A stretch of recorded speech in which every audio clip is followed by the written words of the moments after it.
Oh, rieccoci qui, bentornati allo Scrigno del Calcio. Questo è un video un po' particolare. Voi vi siete mai chiesti per quale motivo gli stadi siano dedicati ad un particolare personaggio? Nella maggior parte dei casi, ovviamente, stadi di una città vengono dedicati, stadi di calcio vengono dedicati a grandi ex calciatori della squadra cittadina, o comunque personaggi simbolo del club che gioca in quello stadio, o a volte anche ex grandi presidenti, come è il caso, non so, di Renato Dallara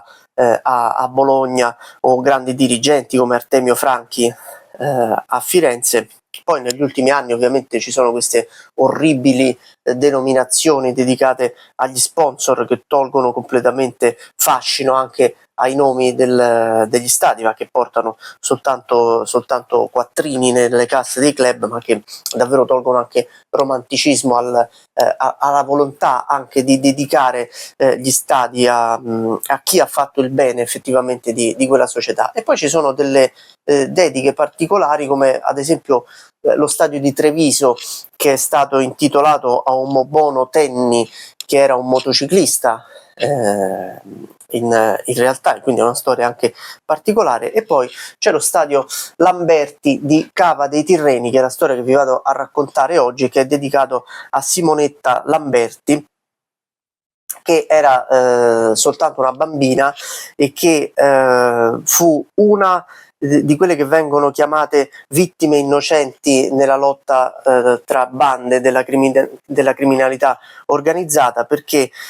il papà, Alfonso Lamberti, era un magistrato, era il procuratore di Salerno, poi anche il procuratore di una cittadina piccola vicino Salerno, Sala Consilina, impegnato nella lotta contro i sequestri di persona e poi nella lotta contro la camorra. Diventa anche bersaglio della criminalità organizzata, tant'è che viene messo sotto scorta. Il 29 maggio del 1982, purtroppo il 29 maggio è una brutta ricorrenza, abbiamo ricordato la strage della Iselle in un video di qualche giorno fa, di qualche settimana fa, ma il 29 maggio del 1982 il magistrato Lamberti, che vive a Cava dei Tirreni, decide di portare la figlia Simonetta, che ha 11 anni, al mare, a Vietri sul Mare. Tra l'altro io ci sono stato, sono posti veramente molto molto belli, anche la strada per arrivare da Cava dei Tirreni a Vietri sul Mare, veramente paesaggisticamente bellissima. Al ritorno dalla spiaggia, appena la macchina del giudice Lamberti, del magistrato, entra a Cava dei Tirreni, viene affiancata da un'altra autovettura, da un'altra macchina, che esplode dei colpi verso la sua macchina. Lui viene colpito soltanto di striscio, in maniera marginale, ma purtroppo la figlia, che è sdraiata nei sedili posteriori, sta dormendo, viene colpita alla testa, muore praticamente subito, quasi istantaneamente, ed è un attentato che poi, tra l'altro, i vari clan della camorra, della criminalità organizzata, si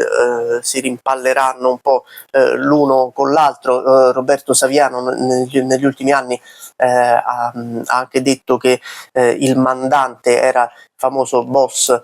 Cutolo, che addirittura dal carcere ha querelato Saviano,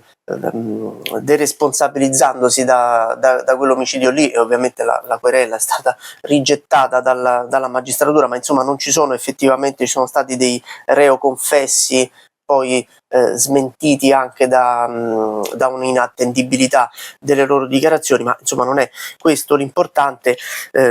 Quello che ha destato molto scalpore, molta inquietudine anche negli abitanti di Cava dei Tirreni è stato proprio l'ennesima vittima innocente di questa orrida battaglia tra clan della criminalità organizzata, e soprattutto è apparso subito evidente come il bersaglio dell'attentato fosse il giudice Alfonso Lamberti, ma a rimetterci purtroppo fu una bambina di appena 11 anni, a cui l'anno dopo, il 2 aprile del 1983, è stato intitolato lo stadio di Cava dei Tirreni, Cava dei Tirreni e la Cavese hanno avuto due grandi eroi, uno prettamente calcistico che è l'ex capitano Catello Mari, che era tra l'altro una bravissima persona che aiutava tanti abitanti della città di Cava dei Tirreni, dando dei soldi anche ai più poveri. Queste sono cose che sono uscite dopo la sua morte, avvenuta dopo il giorno di Pasqua del 2006, dopo un incidente stradale, dopo aver festeggiato la promozione della Cavese. Tanti tifosi della Cavese hanno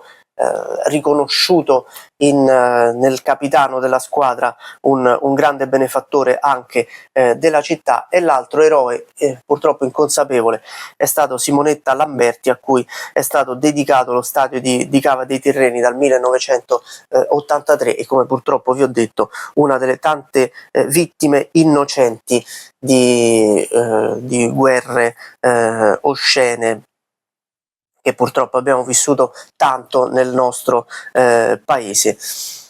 Ed è una dedica particolare che la città di Cava dei Tirreni ha voluto, un omaggio che è stato voluto che è stato fatto nonostante Simonetta Lamberti e anche il giudice Lamberti non c'entrassero nulla con il calcio, ma probabilmente lo stadio di una città anche piccola e di una squadra comunque non particolarmente celebre come la Cavese, è giusto che forse passando davanti allo stadio e leggendo la targa dell'intitolazione dello stadio si vada un po' a cercare questa storia e si possa tornare a portarla alla luce anche dopo oltre 40 anni, in modo che nessuno dimentichi mai tutto quello che purtroppo di brutto queste guerre hanno portato. Le guerre noi siamo abituati a vederle combattere tra soldati, ma ci sono delle guerre molto più piccole che fanno tante vittime, nella maggior parte dei casi purtroppo inconsapevoli e innocenti. Questa è la storia di Simonetta Lamberti e della dedica dell'intitolazione dello stadio di Cava dei Tirreni a lei. Questo è lo Scrigno del Calcio. Se i video vi piacciono, se il canale vi piace, non dico se io vi piaccio, spero che possiate puntare a qualcosa di meglio. Ma se i video vi piacciono e se gli argomenti vi piacciono, iscrivetevi, lasciate like, commenti, io sono sempre qua con voi e per voi. Ciao!